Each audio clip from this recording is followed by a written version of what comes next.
जी, polio ही के method को use करेंगे हम इस प्रॉब्लम को भी सॉल्व करने में।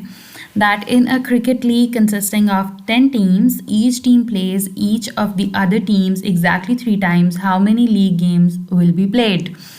तो पहली बात तो समझने की ये है, understanding of a problem, convert this problem into your familiar language, और जिसमें आपको समझना आसान लगता है। For example for me it's Urdu. तो अगर हम उसमें इसे करें, कन्वर्ट करें, तो क्या होगा कि एक कोई क्रिकेट लीग है जिसके अंदर टोटल 10 टीम्स हैं जिन्होंने खेलना है, और आपने ये बताना है कि टोटल कितनी गेम्स होंगी इस वाली कंडीशन के साथ कि हर टीम ने हर दूसरी टीम के साथ एग्जैक्टली 3 दफ़ा मैचेस खेलने हैं। अब पहली बात तो ये है कि 10 टीम्स, हर टीम ने हर दूसरी टीम के साथ 3 मैचेस खेलने हैं। ये इतनी सारी इन्फॉर्मेशन है कि इसे एक साथ प्रोसेस करना शायद डिफ़िकल्ट हो जाए। How about converting this problem into a similar but simpler problem. That is, अगर 2 टीम्स होती और उन्होंने एग्जैक्टली एक मैच खेलना होता आपस में, तो कितने मैचेस होते? ए और बी है और उसने एग्जैक्टली एक मैच खेलना है, तो टोटल नंबर ऑफ मैचेस कितने होते इस कंडीशन को फुलफिल करने के लिए कि 2 टीम्स ने एग्जैक्टली एक दफ़ा एक दूसरे के साथ मैच खेलना है। ये आपका आंसर होता, सिर्फ एक मैच। ये जो लाइन है ये बता रही है कि टोटल मैचेस कितने होंगे। ये देखें, ए ने दूसरी टीम के साथ एग्जैक्टली एक मैच खेलना है 1, बी ने भी दूसरी टीम के साथ यानी ए के साथ एग्जैक्टली एक मैच खेलना है, वो ये रहा। तो दोनों टीम्स ने अगर एग्जैक्टली एक मैच खेलना है विद ईच अदर, तो वो एक मैच होगा। जैसे कि फॉर एग्जांपल एक मैच जो कि इंडिया और पाकिस्तान का होता है, वो इंडिया का भी एक मैच होता है, पाकिस्तान का भी एक मैच होता है, पर असल में वो एक ही मैच होता है जो खेला जाता है, पर दोनों से काउंट कर रहे होते हैं अपने पास। वही वाली कुछ चीज़ यहाँ पे आ रही है। लेट्स सपोज हम ऐड करते हैं एक सी टीम और, यानी कि इसको थोड़ा सा हम डिफ़िकल्ट करते हैं। यहाँ से 2 की जगह हम ले आते हैं अब 3 टीम्स। ठीक है, मुझे थोड़ा सा काम करने दें जी। ये आ गई हमारे पास सी टीम, और अगर हम इसके साथ भी वही वाला काम करें कि 3 teams exactly 1 match with each other, तो उसमें क्या होगा कि एक मैच ए और सी के दरमियान हो जाएगा और एक मैच जो है वो सी और बी के दरमियान में हो जाएगा। ये इस तरह से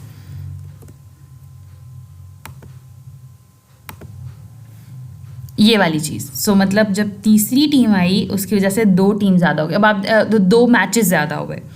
ए ने भी बी और सी दोनों के साथ मैच खेल लिया है, बी ने भी ए और सी दोनों के साथ मैच खेला है, और सी ने भी ए और बी दोनों के साथ मैच खेला है। और इस लाइन को हमने क्या कहा था, ये रिप्रेजेंट करिए कि कितने मैचेस हैं। तो टोटल कितने मैचेस हैं, टोटल लाइंस हैं 1, 2 और 3, यानी कि 3 मैचेस हो गए। ये हम अपने पास जो है वो डेटा इकट्ठा करते जा रहे हैं। अब हम इसमें एक 4th टीम को भी ऐड करने की कोशिश करते हैं। तो अगर यहाँ पे हमारे पास डी एक चौथी टीम आ जाएगी, तो वो किस किस के साथ मैच खेलेगी? वो मैच खेलेगी with A, with B and with C. ठीक है, सिंपलर प्रॉब्लम जिसका कैरी आउट प्लान हम कैसे करें कि 2 से हम 3 पे शिफ्ट किए, 3 से हम 4 पे शिफ्ट किए, फिर हमने उसके हिसाब से वैल्यूज़ निकालना शुरू की, और साथ साथ हम रिव्यू भी कर रहे हैं सोल्यूशन को। I am trying to tell you all the parts that we are using from Polya strategy के रिव्यू कैसे कर रहे हैं कि अब हम देख रहे हैं कि ये सारे मैचेस बन रहे हैं, ये टोटल लाइंस बन रही हैं, और अब हम देख भी लेते हैं, कंफर्म भी कर लेते हैं कि ए ने हर एक के साथ एक मैच खेलना है। ए बी के साथ भी मैच खेल रहा है, सी के साथ भी और डी के साथ भी, बी भी डी के साथ, सी के साथ और ए के साथ सबके साथ मैच खेल रही है टीम। सी टीम भी ए बी और डी सबके साथ मैच खेली है, और डी टीम भी ए सी और बी सबके साथ मैच खेल रही है। और टोटल नंबर ऑफ़ मैचेस कितने आपके पास बन गए हैं? किसके बाद जब आपने ऐड किया है 4th टीम ऐड की है, तो आपके पास आंसर क्या आ रहा है? आपके पास आंसर आ रहा है 1 2 3 4 5 और 6। तो यहाँ पे आपके पास 6 आ रहा है। अच्छा, यहाँ पे एक चीज़ नोट करने की है कि आपके पास पहले अगर एक मैच था, तो तीसरी टीम को ऐड करने से आपके 2 मैचेस ज़्यादा हुए, तभी आपके पास 3 बना। इसी तरह से जब 3 टीम्स के वक्त आपके पास 3 मैचेस थे ऑलरेडी, यहाँ से पता लगा। उसमें जब आपने चौथी टीम को ऐड किया तो आपको 3 मैचेस और ऐड करने पड़े, तब आपके पास 6 बना। अब अगर आप देखें तो इस चीज़ में ना आपको नज़र आना शुरू होगा कि ये देखें यहाँ पे कि 1 वैसे ही आता है और जितनी टीम पिछली बार खेल रही थी उनके साथ उन्हें प्लस करना पड़ता है, तो 3 बन जाता है। नेक्स्ट टाइम ये 3 इधर आ गया और ये तीसरा 3 किधर से आया, जो पिछली बार नंबर ऑफ़ टीम्स थी उनमें से। अब इसको अगर समझना है तो हम कैसे समझेंगे, ऐसे समझेंगे कि जब एक नई टीम आती है, फॉर एग्ज़ाम्पल एक नई टीम आपके पास आ रही है, ई टीम आ रही है, और इसको हम कहीं यहाँ पे लिख देते हैं, यहाँ पे कहीं पे ई आ रही है, ठीक है, सॉरी, ये ई टीम आ गई है।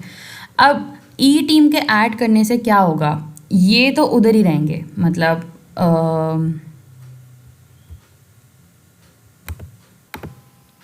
ये देखें, अब आपने टोटल नंबर ऑफ़ मैचेस देखने हैं ना, तो 4 के लिए तो आपको पता है टोटल कितने चाहिए थे, 1 2 3 4 5 6, तो ये तो ऐसे लिख देना, 6 तो ऐसे लिख दें। और अब प्लस करने कितने, जितने ई टीम को ऐड करने से आए।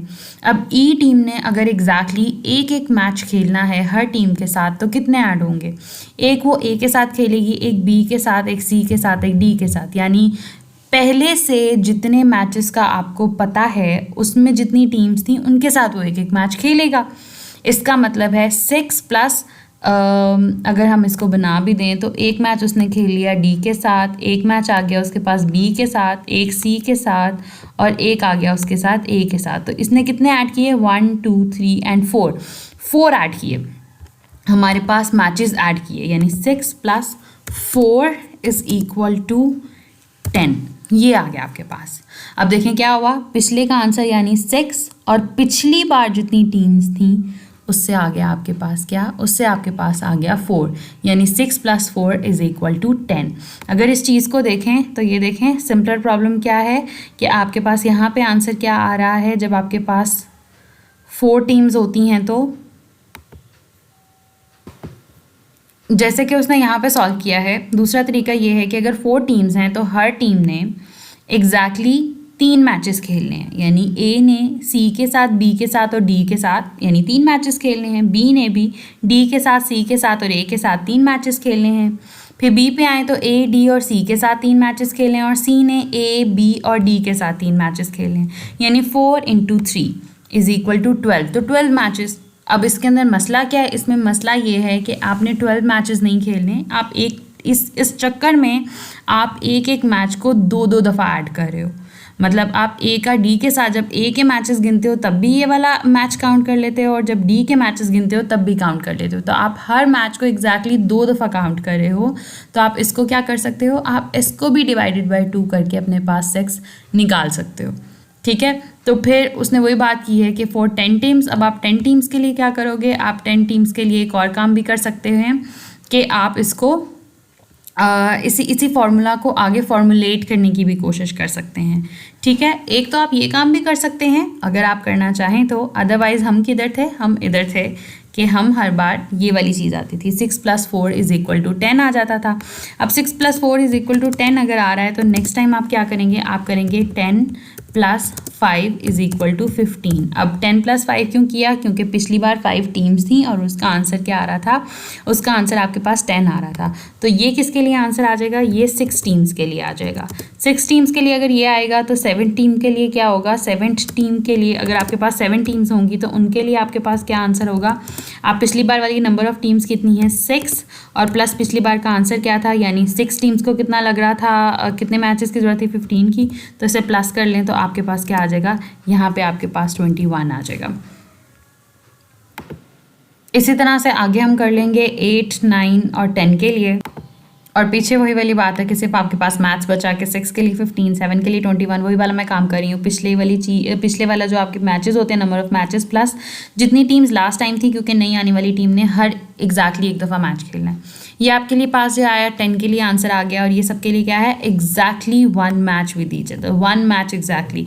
और इसी को अगर आपने 3 मैचेस पे कन्वर्ट करना हो तो आप क्या करेंगे, 45 × 3 will make exactly 3 matches, multiply by 3 = whatever the answer is, वो आपका आंसर आ जाएगा।